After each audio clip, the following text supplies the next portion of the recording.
Sir என் பேர் வந்து சஜாத் அலி. நான் பள்ளப்பட்டியில் தான் இருக்கேன்.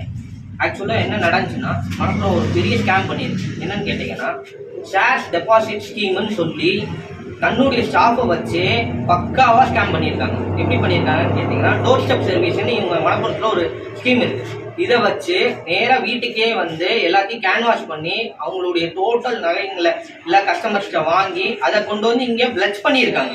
ஆக்சுவலாக அந்த பிளட்ஜ் பண்ணியிருக்கிறது எங்களுக்கு இப்போ தான் தெரியும். இவ்வளோ நாளாக நாங்கள் டோர் ஸ்டெப் சர்வீஸில் வந்து வாங்கி அதை வந்து மாதம் பணமாக இன்வெஸ்ட்மெண்ட் பணமாக 1% தந்தாங்க ப்ராஃபிட்னு சொல்லி அதை நாங்கள் ஏற்றுக்கிட்டோம். ஆனால் இப்போ என்ன நடந்திருக்குன்னு இங்கே வந்து செக் பண்ணால் இப்போ சொல்கிறாங்க, இல்லை இது வந்து பிளட்ஜ் பண்ணியிருக்கு, நீங்கள் பணம் கட்டினாதான் எடுக்க முடியும். இது வந்து பக்கா மணப்புறம் ஸ்கேம் பண்ணியிருக்கு, மோசடி பண்ணியிருக்கு. என்ன காரணம்னு கேட்டிங்கன்னா, ஃபர்ஸ்ட் நேம் வந்து என்னதுங்க சார், அடுத்தது ஐடி நம்பர் வேற ஒருத்தருது, ஐடின்னு ஒன்று ரிஜிஸ்டர் பண்ணுறாங்க. இது எல்லாமே மணப்புறத்தில் உள்ள சிஸ்டத்தில் மட்டும்தான் பண்ண முடியும். ஐடி நம்பர் ஏன்னா பிரிண்ட் காப்பி முதல் கொண்டு மணப்புறம்ங்கிற நேமோட வந்துடுது பிரிண்ட் காப்பி. அவங்களுடைய நேம் வேற, ஒருத்தருடைய ஃபோன் நம்பர், எங்கள் பொருள் ஆனால் நேம் வேற, ஐடி நம்பர் வேற, ஃபோன் நம்பர், ஓடிபி எங்களுக்கு பக்கா வராத மாதிரி துல்லியமாக பக்கா மோசடி பண்ணியிருக்காங்க. இதுக்கு நாங்கள் கேட்டு, சரி நாங்கள் முதல்ல பொருளை பார்க்கணும், பொருளை காட்டுங்கன்னு நாங்கள் இந்த ஒரு 15 டேஸாக ஆயிரும். 15 டேஸாக எந்த ரெஸ்பான்ஸும் இல்லை. இன்னைக்கு நம்ம அட்வொகேட்டோட வந்தோம், அட்வொகேட்டும் பேசினாரு, அட்வொகேட்டுக்கும் எந்த ரெஸ்பான்ஸும் இல்லை. இப்போ என்ன பண்ணலாம் சார், அதனால எங்களுக்கு வந்து பொருளை மீட்டு தர. குறிப்பிட்ட உங்களுக்கு எவ்வளோ நகை பாதிப்பு ஏற்பட்டிருக்கு? என் சைடில் 650 பவுன் சார்.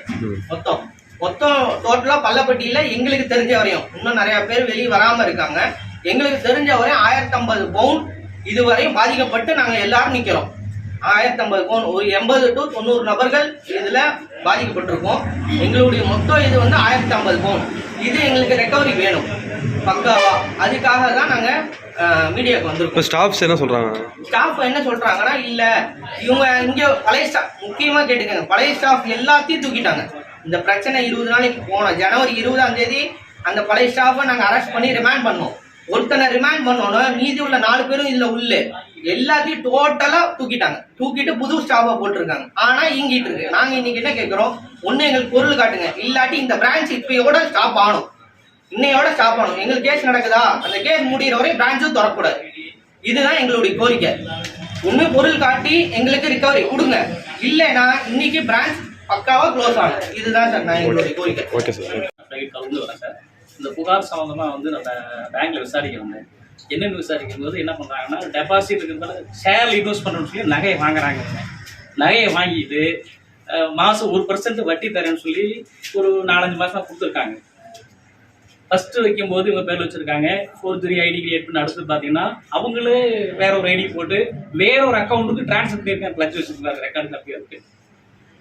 இப்போ கடைசி பார்த்தீங்கன்னா இவங்களுக்கு பணமும் வரல, நகையும் திருப்பி தரல. சரி, ஸ்கீம் எந்த மாதிரி ஸ்கீம், எப்படி என்ன மாதிரி பண்ணுறாங்க? கிடையாது சார், ஸ்கீமே கிடையாது. முழுக்க ஃபோர்ஜரி. ஃபர்ஸ்ட் வந்து என்ன பண்ணுறாங்கன்னா, ஷேர் இன்வெஸ்ட் பண்ணி உங்களுக்கு மாதம் ஒரு 1% கமிஷன் தராங்க. நல்லா ஏமாற்றி இன்வெஸ்ட் நகை வாங்கி பிளட்ஜ் பண்ணி அவங்க அமௌண்ட் எடுத்துருக்காங்க. ஸ்கீமே இது கிடையாது. எத்தனை ஏமாந்துருப்பாங்க? 2022 நவம்பர்ல இருந்து இது நாங்க வச்சிருக்கோம் சார். ஸ்கீம் கிடையாது சார், ஆமாதமா சொல்லி வாங்கியிருக்கோம். அமௌண்ட் வந்து இந்த மாதிரி உங்களுக்கு வந்து நாங்கள் தரோம். டோர் ஸ்டெப் சர்வீஸ் பாருங்க, ஐடி வந்து ஃபர்ஸ்ட் வாங்கிக்க வேண்டியது, அடுத்து ஐடி வேற, ஃபோன் நம்பர் வேற, ஃபர்ஸ்ட் டைம் போட்டு அடுத்து 2 அக்கௌண்ட் நம்பர் வந்து வேற ஒரு அக்கௌண்ட் நம்பர். அமௌண்ட் வந்து ஐடிக்கு இது பண்ணா அமௌண்ட் இருக்கும், ஆனா வேற ஒரு அக்கௌண்ட் ட்ரான்ஸ்ஃபர் ஆகும். இவங்க தெரியாம எப்படி நடக்குது, பிரான்ச்சுக்கு தெரியாம வந்து எப்படி இது நடக்குது? தனிப்பட்ட முறையில் நடந்திருக்குன்னா அட்மினிஸ்ட்ரேட்டிவ் தெரியாதா? நகை கேட்டால் சரி பரவாயில்ல, அந்த நகையாவது இருக்கான்னு கேட்டால் அது வரைக்கும் உங்களுக்கு எந்த ரெஸ்பான்ஸ் இல்லை. கேட்டால் ரெஸ்பான்ஸ் பண்ண மாட்டேங்கிறாங்க. அது அங்கே இருக்கு இங்கே இருக்கு, ஹெட் ஆஃபீஸ் தான் கேட்கணும். இருக்கா இல்லையான்னு வேண்டாம் தெரியல. உங்க பணமும் வாங்கல, இப்ப என்ன சொல்றாங்க, நகை தரோம், பணத்தை கட்டுங்க, பணமே அவங்க வாங்கல. இந்த வந்து ஸ்கீம் வந்து எந்த மாதிரி நடைமுறைப்படுத்தினாங்க, எப்படிலாம் எல்லாத்துக்கும் பொருள் எப்படி வாங்கினாங்க உங்கள்கிட்ட? சார் என்ன சார் பேங்க் என்ன பண்ணியிருக்காங்கன்னா வந்து, நான் ஷேர்ல இன்வெஸ்ட் பண்ணி அது மூலியமா வர அமௌண்ட் வந்து 1% கமிஷன் தான் வாங்கியிருக்கான். 0.1% அதான் கொஞ்ச நாள் கொடுத்துருக்கான். இப்போ குறிப்பிட்டு இவ்வளோ 1000 பவுனுங்கிறோம், எந்த மாதிரி எப்படி கொடுத்தாங்க மக்கள்? அது எப்படி வந்து வீட்லயே போய் கலெக்ட் பண்ணிட்டு இருக்காங்க. அவங்க நேரா போய் அந்த ஐடி இருக்கு, அவங்க இது காமிக்கிறாங்க, நம்பி கூட இன்வெஸ்ட் பண்றாங்க.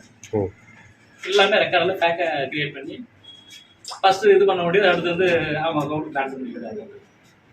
பேங்க் சம்மந்தப்பட்ட கேட்டிங்களா நீங்கள் ஏதாவது அவங்கள்ட்ட? வந்து கேட்டாலும் ரெஸ்பான்ஸ் இல்லை சார். உங்கள் கேஸ் கூடிய போய் பார்த்துக்கணும் தான் சொல்கிறாங்க.